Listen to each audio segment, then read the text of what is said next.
Bonjour et merci de votre présence. Je suis Jean-Marc Maillet-Contoz, commissaire général du Salon et un des co-organisateurs du Salon. Donc, vous assistez à la deuxième édition du Salon Urbaccess qui est, comme vous le savez, une édition destinée aux professionnels et aux institutionnels qui sont concernés directement par la mise en application de la loi de 2005 et plus largement par tout ce qui touche à l'accessibilité et à la conception universelle. Donc, l'ensemble du salon est dédié à ça et vous verrez par vous-même qu'il y a aussi un très gros programme de conférences qui est très qualitatif.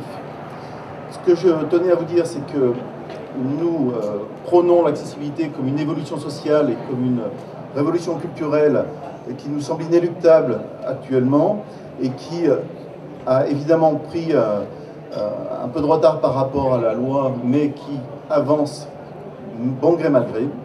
Donc pour nous, l'accessibilité est de toute façon une direction qu'on ne peut pas éviter.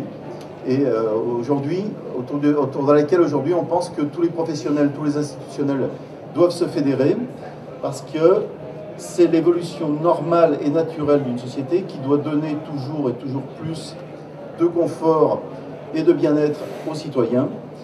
Donc c'est notre credo et j'espère que vous le partagez tous. Je vais donner la parole à Madame Marie Procoletta, qui est déléguée ministérielle à l'accessibilité.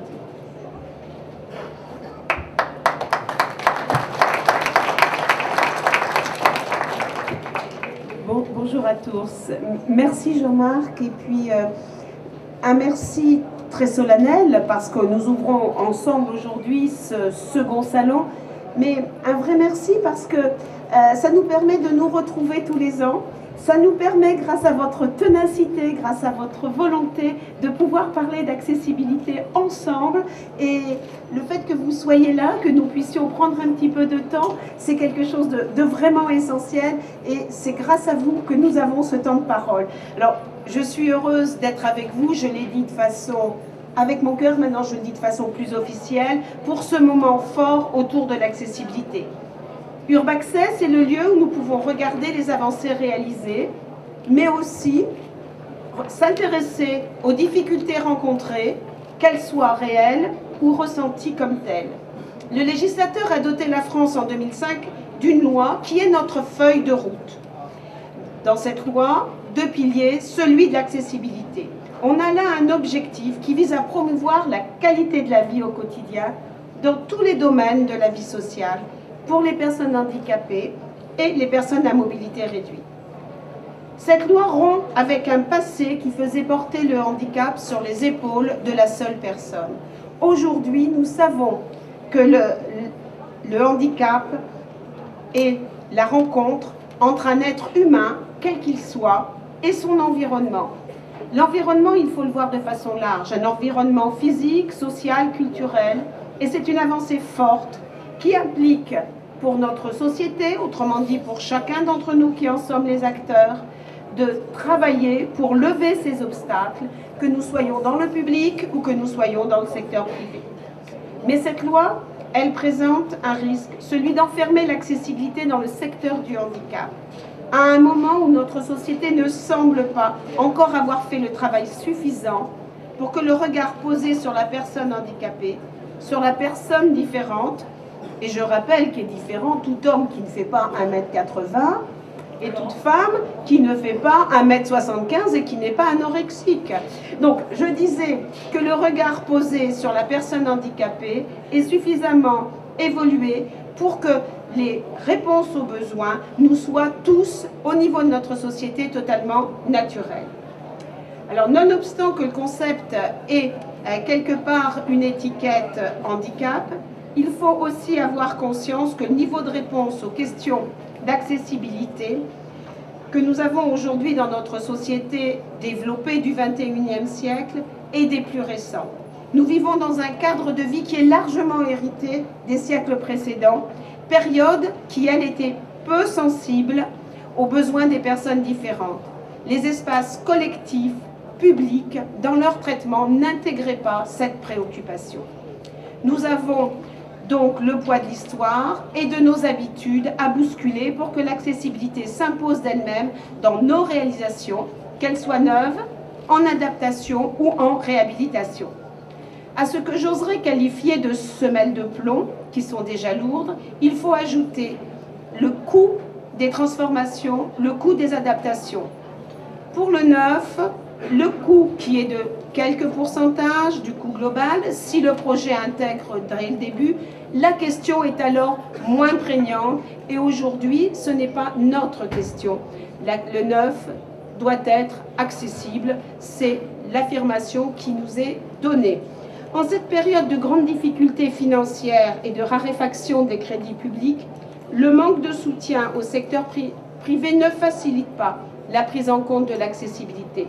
Manque de soutien essentiellement de l'État. Les collectivités, elles, vont dans ce soutien et il faut le signaler et les féliciter. Et nous le savons, l'adaptation de l'ancien est onéreuse. Il ne faut pas se voiler la face.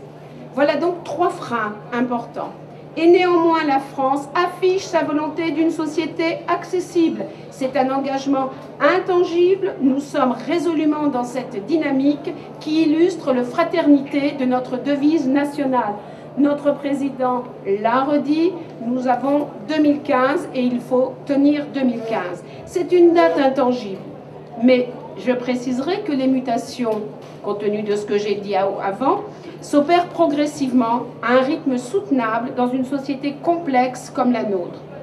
Pour que nous gagnions sur ce chantier qui est indispensable pour l'inclusion de tous, il importe de répondre aux attentes du plus grand nombre, car c'est la demande qui permettra de faire baisser les coûts par la massification.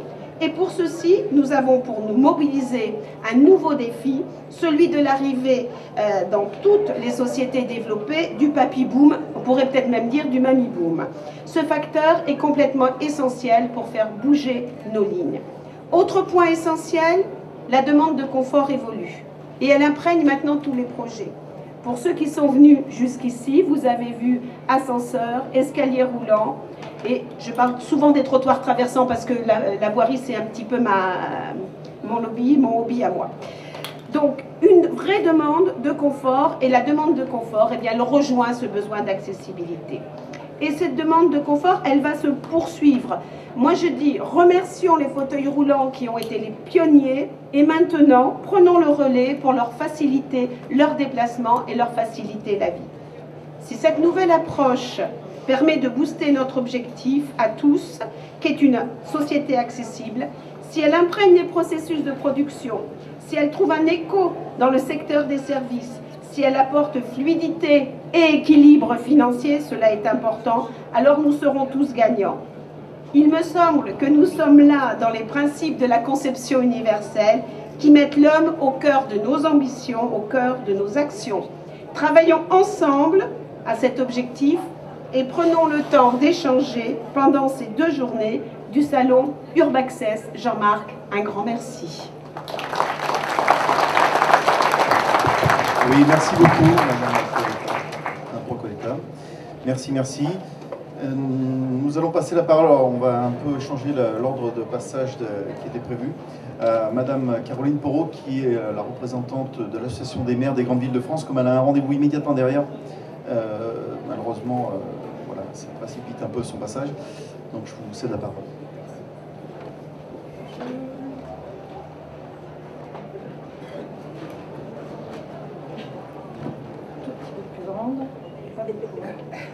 C'est pas grave. Je ne suis pas anorexique et je ne fais pas non plus à mes 60 ans. Eh oui, c'est dur la vie. Très bien. Donc, Madame la déléguée interministérielle, Mesdames et Messieurs les élus, Mesdames et Messieurs,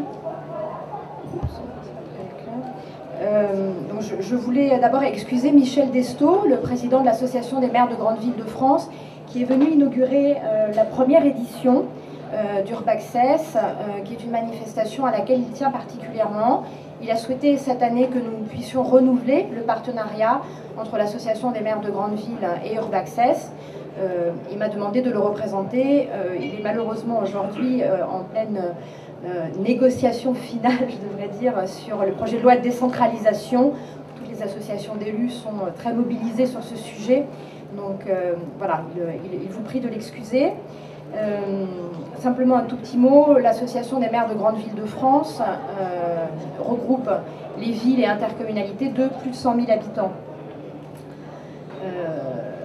Donc la FGVF en tant que telle souhaite soutenir ce projet, mais également à titre personnel son président, puisque Michel Destau, indépendamment de son rôle à FGVF, est aussi maire de Grenoble, une ville qui a été particulièrement pionnière en matière d'accessibilité, à laquelle d'ailleurs le récent baromètre de l'APF a attribué la meilleure note, une note de plus de 18, ce qui lui a permis d'ailleurs de détrôner Nantes. Voilà, nous avons parfois un peu de concurrence et c'est une saine émulation, je pense.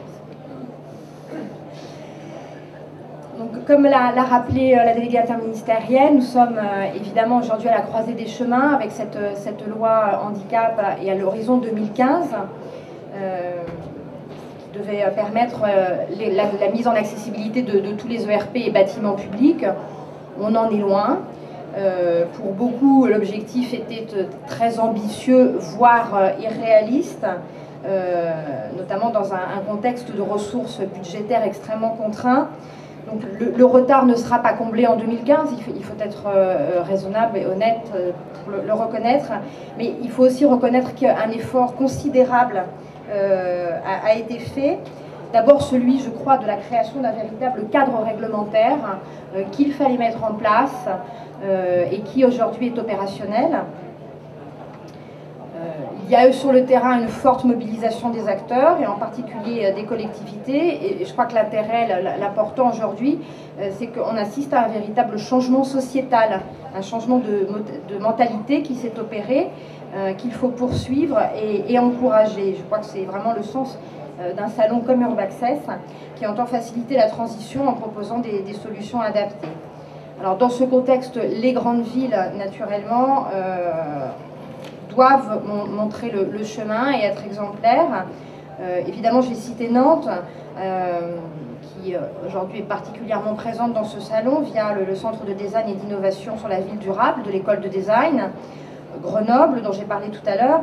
Si on regarde le palmarès de l'APF sur les 10 villes du top 10, enfin, on a 7 adhérents de l'association qui sont également Caen, Lille, Lyon, Bordeaux et Montpellier. Et dans les 10 villes les moins accessibles, il n'y a que 2 grandes villes, que je ne citerai pas. Je m'en souviens plus.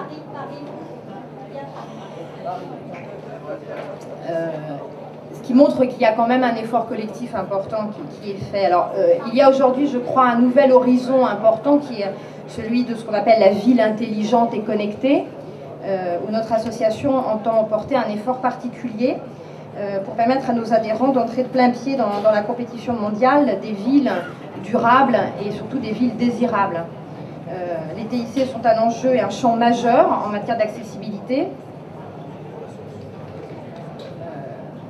Nous avons par exemple un partenariat avec Orange qui développe beaucoup de solutions en matière d'accessibilité, qui travaille beaucoup sur ces questions.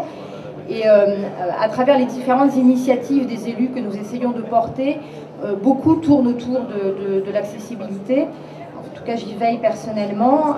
Dans le dernier tome de ce recueil d'innovation porté par les collectivités, j'en ai sélectionné 4 que j'ai trouvées intéressantes.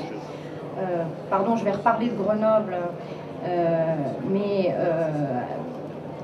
ils ont créé un service dédié aux appels d'urgence pour les personnes sourdes et malentendantes. Caen, enfin plutôt l'agglomération de Caen-la-Mer a mis en œuvre une bibliothèque en ligne pour personnes déficientes visuelles.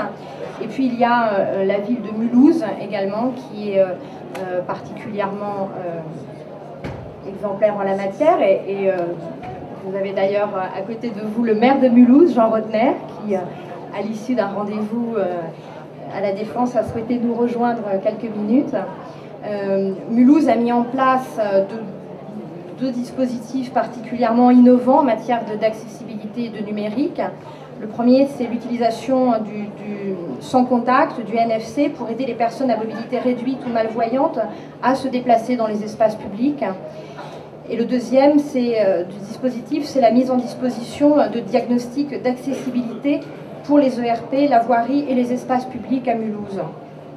Nous avons d'ailleurs l'adjoint au maire en charge de ces questions à Mulhouse, qui interviendra dans la conférence de 13h. Il a une délégation intéressante puisque sa délégation, c'est numérique et accessibilité.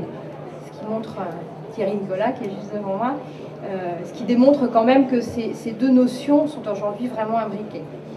Voilà, donc je crois que l'intérêt, c'est qu'il y a aujourd'hui vraiment la mobilisation d'une intelligence collective au service de tous nos concitoyens. Je sens que l'intérêt monte, que les choses sont vraiment bien enclenchées, et je vous souhaite donc une bonne chance, une bonne réussite à cette deuxième édition d'Urbaccess.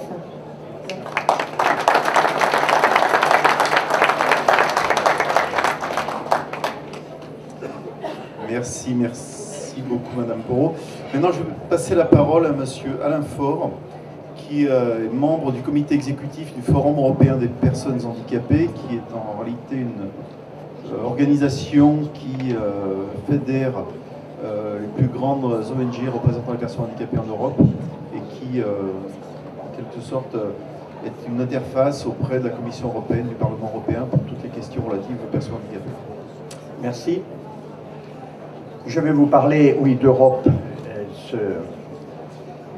d'où nous vient 80% de notre législation, il ne faut jamais l'oublier. Je suis très honoré d'inaugurer ce salon au nom du Forum européen des personnes handicapées, représenté dans 32 pays européens par les conseillers nationaux de personnes handicapées et de leurs familles, ainsi que par 25 fédérations européennes représentant la diversité du handicap. Nous travaillons pour assurer la pleine participation des 80 millions de personnes handicapées dans l'Union européenne, en se basant sur les droits inscrits dans la Convention des Nations Unies sur les droits des personnes handicapées, qui a été ratifiée par la France et par la Commission européenne et par l'Union européenne. L'accessibilité et la conception pour tous sont au cœur de cette convention qui les inscrit pour la première fois comme un droit. Or, notre société française est encore loin de garantir ces droits malgré l'adhésion aux normes internationales et l'adoption de nouveaux instruments législatifs. La plupart des biens et services restent inaccessibles aux personnes handicapées qui restent dépourvues de droits qui sont assurés à tous les autres citoyens en les excluant de la participation aux différentes activités socio-économiques. Nous voyons encore trop peu de personnes handicapées dans les différents niveaux du marché du travail, dans l'éducation, dans les transports, dans les activités économiques et culturelles et dans les médias. Notre groupe reste encore invisible dans la société. Et pourtant, il y a plus de 7 millions de personnes handicapées en France. Cet objectif ne pourra être atteint que par un changement de mentalité, l'implication de tous les acteurs concernés et par une collaboration étroite entre les personnes handicapées, les décideurs, les professionnels, architectes, ingénieurs, développeurs et l'industrie. Il faut intervenir au moment de la conception et non plus quand les produits et les services sont déjà sur le marché. Les adaptations s'avèrent alors moins performantes et beaucoup plus coûteuses. Le développement de produits et services conçus pour tous ne se fera qu'avec l'engagement et la prise de conscience des chefs d'entreprise et les concepteurs que cela peut se faire et qu'ils font le faire si nous voulons avoir un marché français et européen performant basé sur l'innovation. Pour cela, nous avons besoin de formations axées sur l'accessibilité dans les entreprises et dans les universités et les hautes écoles. Il faut aussi que ces changements plus larges s'inscrivent dans un contexte européen, voire international, afin de garantir la libre circulation des personnes handicapées, mais aussi un marché de biens et services accessibles partout. C'est pour cela que le Forum européen attend avec impatience la présentation par la Commission d'un acte européen sur l'accessibilité que nous espérons sera le plus large possible et contiendra une définition claire et utile de l'accessibilité. Il y a d'ailleurs un thème sur ce sujet de l'acte européen sur l'accessibilité.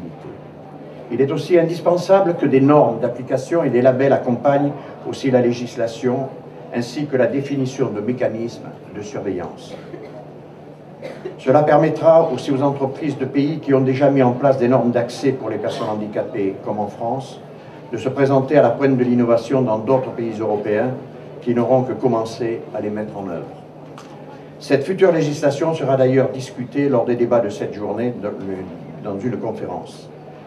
Le Parlement européen et le Conseil de l'Union européenne, sous la présidence irlandaise, sont aussi en train de discuter une proposition législative sur les sites Internet des autorités publiques présentée par la Commission européenne en décembre dernier. Ce projet, nous souhaitons l'étendre à tous les sites et services afférents financés par les finances publiques. Le rôle des budgets nationaux et européens est indispensable afin de garantir le soutien aux industriels et prestataires de services qui œuvrent pour l'accessibilité et pour éviter la création de davantage d'obstacles aux personnes handicapées. C'est pour toutes ces raisons que le Forum s'est associé encore une fois avec enthousiasme à l'aventure de URBAccess. Nous sommes ravis de constater une participation accrue et un intérêt croissant de tous les acteurs concernés. Je souhaite à tous de bons moments de découverte et de rencontre et des tables rondes studieuses pour permettre aux personnes handicapées de retrouver leur place de citoyens à part entière. Je vous remercie.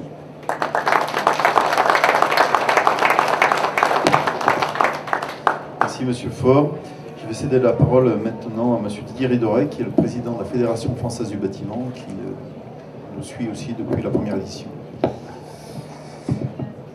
Madame la déléguée interministérielle, cher Jean-Marc, mesdames et messieurs, bonjour.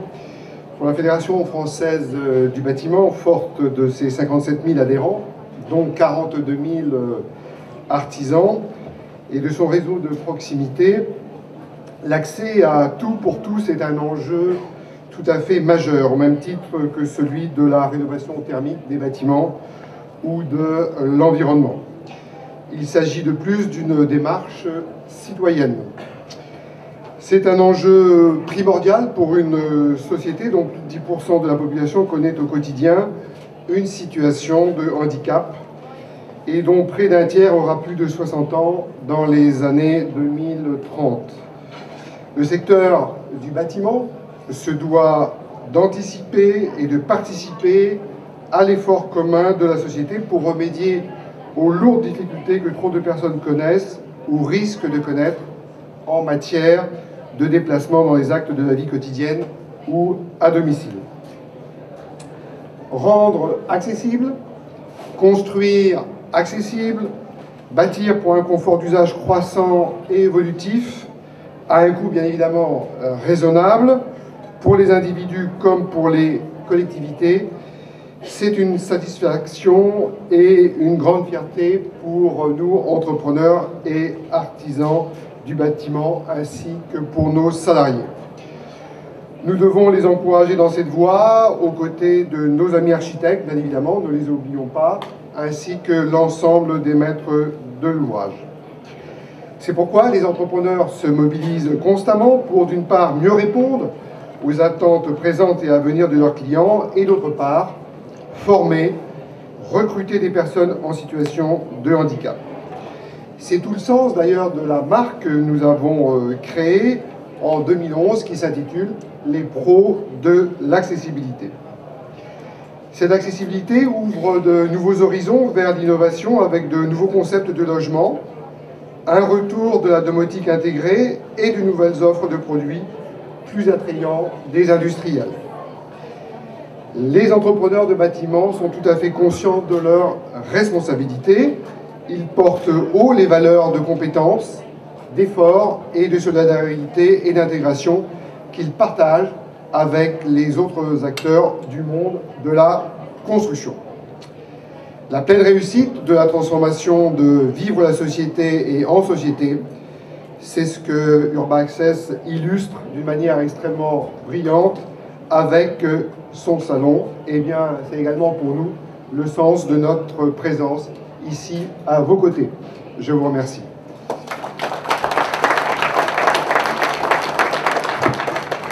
Merci Monsieur Ridoret. Une dernière intervention, Monsieur Jean-Pierre Black, qui est le directeur général du CRT Paris Île-de-France et qui est aussi un de nos partenaires historiques. Alors, Alors, merci tout d'abord de nous accueillir, puisque, pour ma part, les propos que je vais tenir vont tourner autour de la thématique du tourisme. Parce que, outre la vie quotidienne qui a été évoquée par beaucoup d'intervenants, la question du voyage, de la visite, de la découverte est bien souvent empêchée à un grand nombre de nos concitoyens.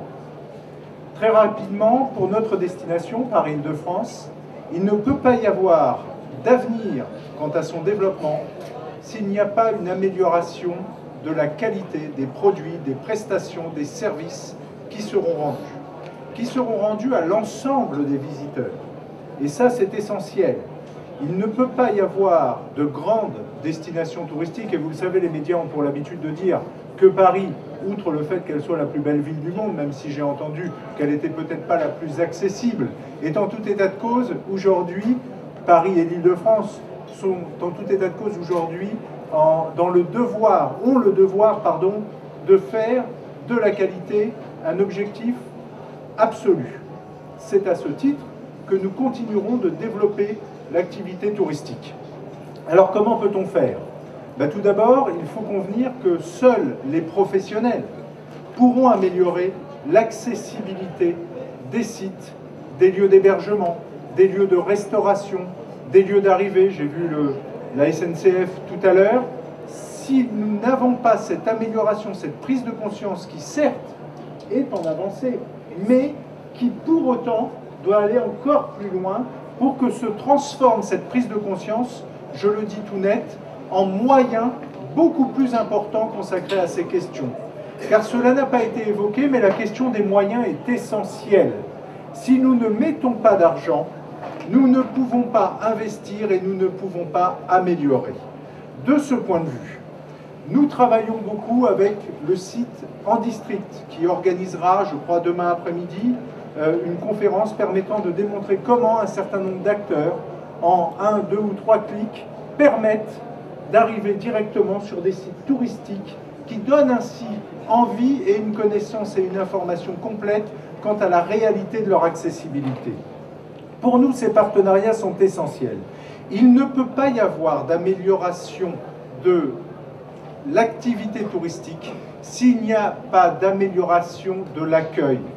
L'accueil pour tous les touristes, l'ensemble des touristes, terme que je préfère à celui de tourisme pour tous, qui bien souvent est galvaudé et ne veut rien dire. C'est tous les touristes, tous ceux qui ont envie de voyager. Et quel être humain n'a pas envie de voyager? Je ne sais pas, c'est impossible. On a tous envie de découvrir. Pour cela, il est nécessaire que la grande majorité des sites, dès 2015, si cela est possible, soient accessibles et en effet, avec un certain nombre d'interlocuteurs, se donner le temps de la concertation, car cela, et vous l'avez rappelé, sera de toute façon nécessaire, mais ne perdons pas de vue les objectifs. Pour conclure mon propos, parce qu'il convient d'être court, je crois que la différence est une chance, et le tourisme porte la différence. La rencontre de l'autre, celui qui vient d'ailleurs, quand nous-mêmes nous allons ailleurs, c'est une découverte. Et sans se perdre un peu, il n'y a pas de découverte. Donc il faut aller vers l'autre et il faut accepter que l'autre vienne vers nous. Et c'est tout le travail que nous avons engagé au CRT, un travail, comment dirais-je, pédagogique auprès des professionnels, qui parfois, je dois le dire, même s'il y en a dans la salle, ont une approche plus économique. Et c'est bien compréhensible. Mais pour autant, il faut que nous leur fassions comprendre que accueillir, améliorer la qualité, c'est accueillir tout le monde. Donc plus qu'au terme d'accessibilité, dans le tourisme, nous parlons de qualité qui fait de l'accessibilité un point central de nos objectifs. Je ne vais pas vous dévoiler, ça ne servirait à rien, tout ce que nous faisons, puisqu'il y aura une conférence à 15 h en salle 1, comme ça tout le monde est informé, pour bien démontrer à quel point nous nous engageons au quotidien. Nous mettons de l'argent pour accompagner ces professionnels. Pour nous, c'est une priorité, parce que la qualité est une priorité, parce que nous devons vivre sur un territoire ouvert aux autres. Nous faisons de l'amélioration de la qualité et de l'amélioration de l'accessibilité pour l'ensemble des touristes une priorité. Merci encore de nous accueillir. Merci.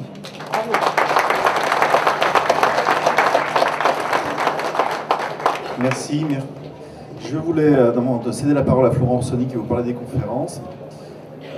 remercier un certain nombre de personnes aussi, notamment nos partenaires, que sont bien évidemment le ministère du Développement durable, Réseau Ferré de France, SNCF et au guidage, ainsi que EDF qui nous a rejoints cette année, et bien évidemment tous les magazines professionnels qui nous suivent, et différentes entreprises que je ne vais pas toutes citer, mais qui sont pour la grande partie présentes ici.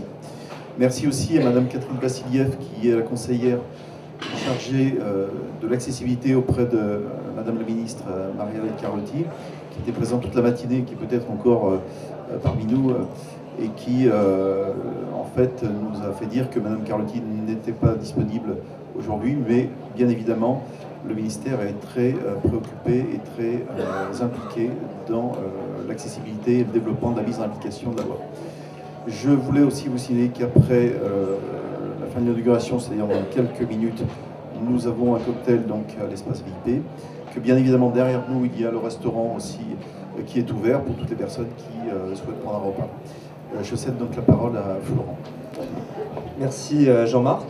Voilà, je voulais moi aussi dans cette liste de remerciements remercier particulièrement Valérie Fletcher de Boston, de Institute for Human Centered Design, qui a fait spécialement le voyage pour venir à Urbaccess. Également Monsieur Hideto Kijima qui est venu du Japon pour nous parler des problématiques de tourisme justement dont on parlait tout à l'heure à l'échelle mondiale. Et puis également la présence de Francesc Arragall de la Design for All Foundation qui depuis Barcelone voilà, est fidèle au rendez-vous. Donc merci beaucoup de participer à la qualité de ces conférences.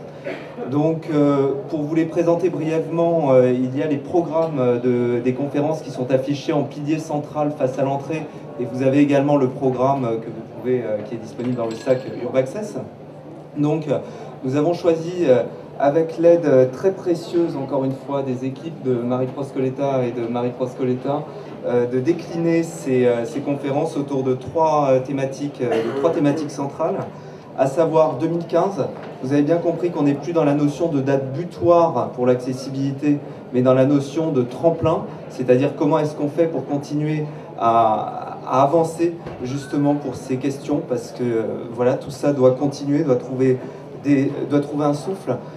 C'est vrai qu'on remarque que la conférence sur l'accessibilité des commerces fait plutôt le plein, et voilà, c'est un événement qui est assez attendu. Enfin, dans un deuxième temps, il y a aussi la question du marché de la conception universelle, parce qu'il est très clair que toutes ces questions soulèvent voilà, comment mieux vivre la ville, et toutes les questions de ville intelligente, justement, d'accessibilité à tous. Finalement, en filigrane, ce qu'on peut trouver derrière, c'est voilà, comment mieux vivre, et c'est tout l'enjeu de la notion d'accessibilité, au-delà des enjeux réglementaires.